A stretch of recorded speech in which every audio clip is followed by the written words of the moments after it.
Hi అండి, welcome back to our channel Umaprakash 143. ఎలా ఉన్నారని అందరూ బాగున్నారా? నేనైతే చాలా బాగున్నాను.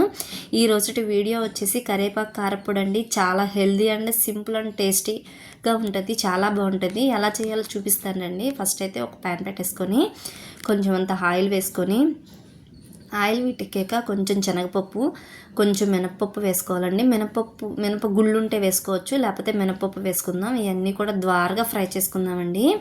కొంచెం బాగా సిమ్లో పెట్టుకొని ద్వారగా ఫ్రై చేసుకుంటే మంచి స్మెల్ వస్తుంది.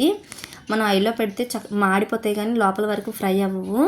ఇది చాలా హెల్దీ అండి, చాలా మంచిది కూడా. కరివేపాకు తిన్న వాళ్ళ పిల్లలు చక్కగా కూరల్లో తీసి పడేస్తారు చూడండి, అలాంటి వాళ్ళకి ఇలా అన్నంలో వేసి పెడితే చాలా బాగుంటుంది. ఇంకా అందులోనే కొంచెం అంత ధనియాలు కూడా వేసుకొని ద్వారగా అయితే ఫ్రై చేసుకోవాలి. ఫస్ట్గా మీ అందరికీ చిన్న రిక్వెస్ట్ అండి, నా ఛానల్ని ఎవరైనా సబ్స్క్రైబ్ చేసుకోకపోతే సబ్స్క్రైబ్ అయితే చేసుకోండి. పక్కనే ఉన్న బెల్ ఐకాన్ని క్లిక్ చేసి పెట్టుకుంటే నా వీడియోస్ మీ దాకా అయితే వస్తాయి. లైక్ చేయండి, షేర్ చేయండి, సబ్స్క్రైబ్ చేయడం మట్టుకు అస్సలు మర్చిపోవద్దండి. మీరు ఇచ్చే ఒక లైక్ చాలా సపోర్ట్గా ఉంటుంది, ఇంకా మంచి మంచి వీడియోలు పెట్టాలని ఇంట్రెస్ట్గా ఉంటుందండి. ఇంకా అవన్నీ చక్కగా ఫ్రై అయిపోయాక మనం ఒక 10 ఎండుమిరగాయలు అయితే తీసుకున్నానండి. మనం కారం స్పైసీ దనం తగ్గట్టు తీసుకోవాలి. నేను 10 ఎండుమిరగాయలు తీసుకుని శుభ్రంగా ఫ్రై అయిపోయాక మనం కడిగి క్లీన్ చేసి పక్కన పెట్టి కాటన్ క్లాత్లో ఆరబెట్టుకున్న కరివేపాకు కూడా తడి లేకుండా ఆరబెట్టుకుంటే బాగుంటుందండి. ఆ కరివేపాకు కూడా వేసుకుని శుభ్రంగా ఫ్రై అవసరం లేదండి, బాగా కొంచెంగా లైట్గా ఫ్రై అయితే సరిపోతుంది. అది ఫ్రై అయిపోయాక ఒక స్పూన్ జీలకర్ర, ఒక నిమ్మకాయ సైజ్ అంత చింతపండు కూడా వేసుకొని చల్లారిపోయాక మనం మిక్సీ జార్లోకి తీసుకొని మిక్సీ పట్టేసుకోవడం అండి.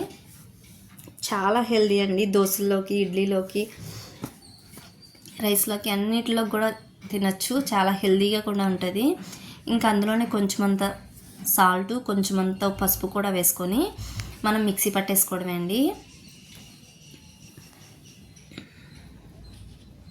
చాలా బాగుందండి కరివేపాకు పొడి అయితే, మీరు కూడా ఒకసారి ట్రై చేయండి. ఇంకా కరివేపాకు పొడి అయితే మనకి రెడీ అయిపోయింది చూడండి, కరివేపాకు కారపొడి. ఇంకా మనం ఒక ప్లేట్లోకి తీసేసుకోవడమే.